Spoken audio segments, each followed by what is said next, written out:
Em nome do Pai, do Filho e do Espírito Santo. Amém. Ave Maria, cheia de graça, o Senhor é convosco. Bendita sois vós entre as mulheres e bendito é o fruto do vosso ventre, Jesus. Santa Maria, Mãe de Deus, rogai por nós, pecadores, agora e na hora de nossa morte. Amém. Caríssimos irmãos e irmãs, nesta terça-feira, dia 5 de maio, a Igreja coloca para nós o Evangelho escrito por São João. Acompanhemos, portanto, a proclamação do Santo Evangelho. O Senhor esteja convosco, Ele está no meio de nós. Proclamação do Evangelho de Jesus Cristo segundo João. Glória a vós, Senhor.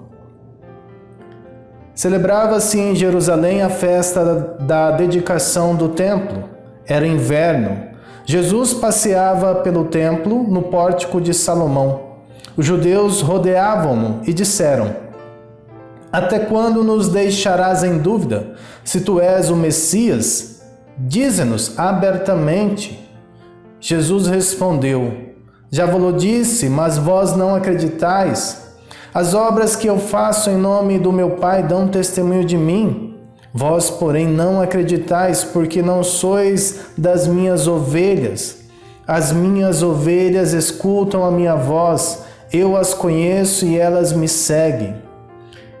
Eu dou-lhes a vida eterna, e elas jamais se perderão, e ninguém vai arrancá-las de minha mão. Meu Pai, que me deu essas ovelhas, é maior que todos, e ninguém pode arrebatá-las da mão do Pai. Eu e o Pai somos um. Palavra da salvação. Glória a vós, Senhor. Caríssimos irmãos e irmãs, Jesus estava em Jerusalém na época que se celebrava a festa da dedicação do templo. Esta festa era uma memória da reconstrução do templo que fora destruído em tempos passados. Jesus, naquele momento, é rodeado por alguns judeus e estes homens começam a indagar Jesus, perguntando: será até quando que você vai nos enrolar? Até quando você vai ficar se escondendo? Não vai nos responder se você de fato é o Messias? Se você de fato é aquele que nós esperávamos? Ora, aqui é preciso fazer um parêntese. Para aqueles judeus, a ideia de Messias estava vinculada à instauração de um reino aqui na terra. Estava vinculada à ideia de alguém que viesse libertar Israel daquela dominação que Israel passava naquele momento. Ou seja, que acabasse com o jugo que os romanos colocavam sobre o povo judeu. Era uma libertação política que era consequência de um agir de Deus na vida daquele povo. E quando eles perguntam a Jesus se Jesus era o Messias, eles estão nas entrelinhas perguntando: é você quem vai acabar com a dominação que Roma exerce sobre nós? Ou seja, é você que vai acabar com a dominação que o Império Romano coloca em nós? E Jesus responde que sim. Já vos disse, minhas obras dão testemunho que eu sou. Sabe?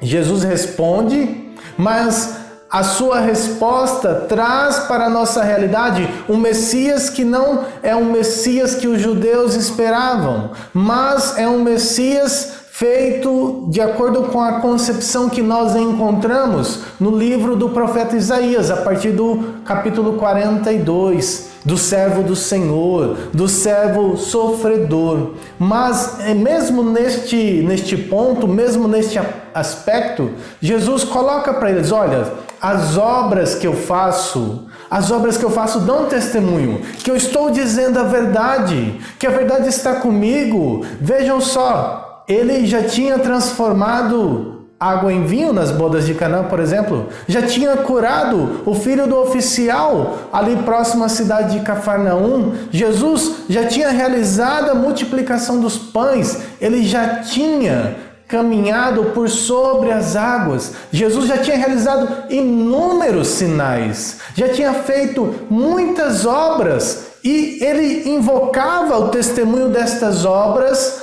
para que eles pudessem reconhecer que Jesus de fato era o Messias. Mas, na verdade, o que aqueles homens queriam saber é se Jesus era o Messias libertador. Sabe, meu irmão, minha irmã, às vezes nós chegamos diante de Deus com os nossos anseios, com as nossas dificuldades, com algumas coisas pré-concebidas, sabe? Não dando espaço para aquilo que Deus tem para nós. E quando nós chegamos desta forma, nós somos incapazes de nos tornarmos um com Deus. É bonito quando Jesus fala ali nas últimas linhas deste evangelho que Ele e o Pai são um. E que Ele ressuscitará as ovelhas que o Pai entregou a eles e ninguém tem poder de tomá-las. Sabe, quando nós estamos nessa situação de nos dirigir ao Senhor, o mais importante não deve ser o nosso desejo, aquilo que nós queremos escutar de Deus, mas o mais importante é buscar esta unidade com o Senhor. Às vezes nós nos perdemos na nossa oração, colocando como mais importante que Deus atenda a minha oração, que minha oração seja atendida pelo Senhor, que minha oração dê frutos na concepção daquilo que eu quero. Eu preciso conseguir algo, então eu vou lá e coloco-me de joelhos diante do Senhor para pedir a Ele. Eu preciso saber se isso vai ser o caminho que eu vou seguir na minha vida, então eu me coloco lá de joelhos para pedir a Ele. Mas o mais importante é buscarmos a unidade com o Senhor.